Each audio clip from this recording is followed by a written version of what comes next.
Mr. Smith, you may begin. Chairman Jordan, Ranking Member Raskin, members of the committee, thank you for the opportunity to discuss my work as special counsel. I love my country and believe deeply in the core principles upon which it was founded. For nearly 3 decades, I've served as a career prosecutor in both Republican and Democratic administrations.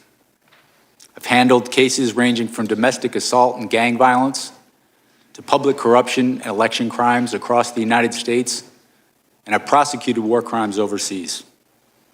I am not a politician, and I have no partisan loyalties. My career has been dedicated to serving our country by upholding the rule of law. Throughout my public service, my approach has always been the same: follow the facts and the law without fear or favor. Experienced prosecutors know that specific case outcomes are beyond our control. Our responsibility is to do the right thing, the right way, for the right reasons. These principles have guided me through my career, including as special counsel. I'm proud of the work my team did, and I appreciate the opportunity to appear here today to correct false and misleading narratives about our work.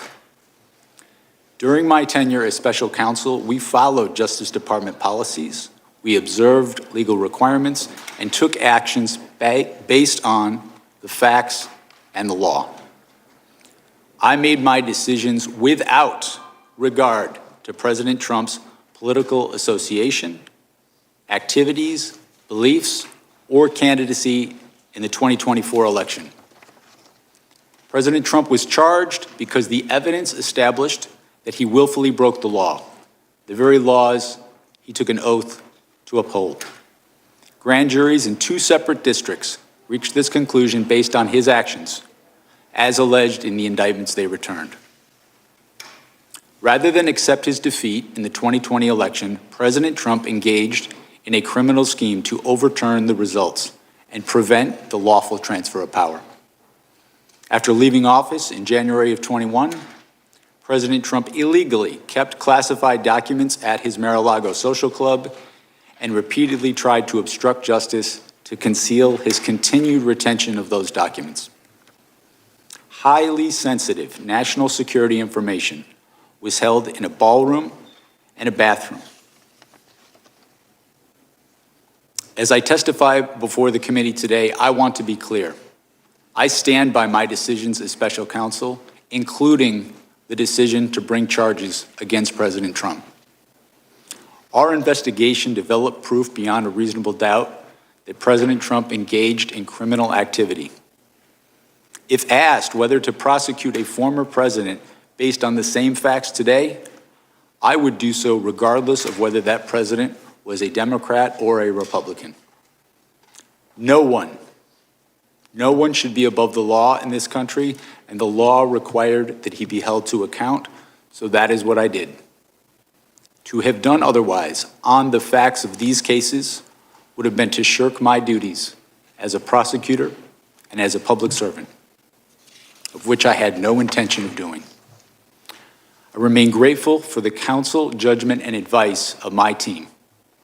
President Trump has sought to seek revenge against career prosecutors, FBI agents, and support staff simply for having worked on these cases. To vilify and seek retribution against these people is wrong. Those dedicated public servants are the best of us, and it has been a privilege to serve with them. After nearly 30 years of public service, including in international settings, I have seen how the rule of law can erode. My fear is that we have seen the rule of law function in our country for so long that many of us have come to take it for granted. The rule of law is not self-executing. It depends on our collective commitment to apply it. It requires dedicated service on behalf of others, especially when that service is difficult and comes with costs. Our willingness to pay those costs is what tests and defines our commitment to the rule of law and to this wonderful country. Thank you. I want to be clear. I stand by my decisions as special counsel, including the decision to bring charges against President Trump. Our investigation developed proof beyond a reasonable doubt that President Trump engaged in criminal activity. If asked whether to prosecute a former president based on the same facts today, I would do so regardless of whether that president was a Democrat or a Republican.